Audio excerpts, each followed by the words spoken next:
Comment configurer une application mobile hybride?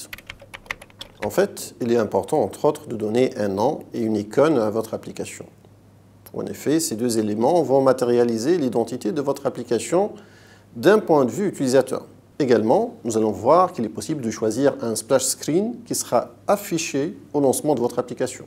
De plus, il est envisageable de paramétrer le mode d'affichage de votre application pour forcer, par exemple, l'affichage en mode portrait ou paysage, ainsi que plusieurs autres détails qui sont également configurables.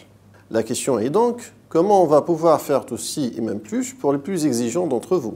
En fait, c'est le fichier config.xml qui joue le rôle central dans le processus de configuration des applications mobiles hybrides sous Apache Cordova. Pour votre bonheur, vous n'allez pas chercher loin pour trouver ce fichier. En effet, il se trouve juste à la racine de votre projet. Si on regarde le contenu du fichier, on va remarquer que c'est du XML. La balise racine, c'est widget, et c'est là qu'on va trouver le nom de package que vous avez éventuellement spécifié lors de la création des projets, associé à l'attribut ID. Également, vous allez trouver un attribut version qui permet de spécifier la version de votre application.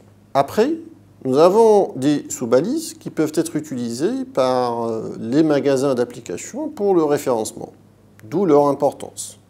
Parmi on trouve name, qui contient le nom de l'application. Description, pour une description courte de l'application. Author, pour présenter l'auteur ou le développeur de l'application. Content, pour indiquer via l'attribut src la page HTML qui sera lancée au démarrage, qui est par défaut index.html. Access, pour indiquer les domaines externes avec qui l'application a le droit de communiquer. Par défaut, la valeur étoile indique qu'il n'y a pas de restriction. Parmi les balises très utiles, nous avons la balise Preference. La plupart des préférences sont spécifiques à certaines plateformes. Parmi les préférences multiplateformes, on trouve celle relative à l'orientation. Elle prend les valeurs Default, Landscape et Portrait, permettant de fixer ou non l'orientation de l'application.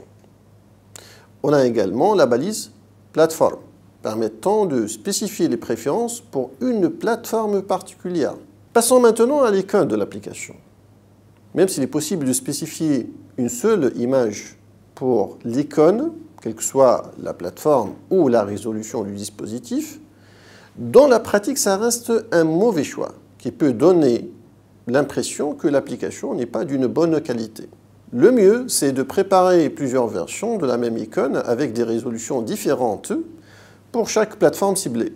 Pour chaque plateforme, la documentation officielle vous explique où il faut mettre ces icônes, comment les appeler et comment les déclarer dans le fichier config.xml. Pareil pour le splash screen. Il faut préparer un pour chaque résolution d'écran. Après, il suffit de spécifier vos préférences dans le fichier config.xml. Par exemple, vous pouvez spécifier la durée d'affichage en millisecondes. Juste, je note qu'il est nécessaire en fait d'installer un plugin spécifique avant d'espérer manipuler le splash screen. On va revenir dans une autre vidéo sur la notion de plugin et comment les installer. Ça sera tout pour cette vidéo, dont l'objectif est de vous faire découvrir comment configurer votre application mobile et le rôle central du fichier config.xml dans ce processus. Merci et à la prochaine vidéo.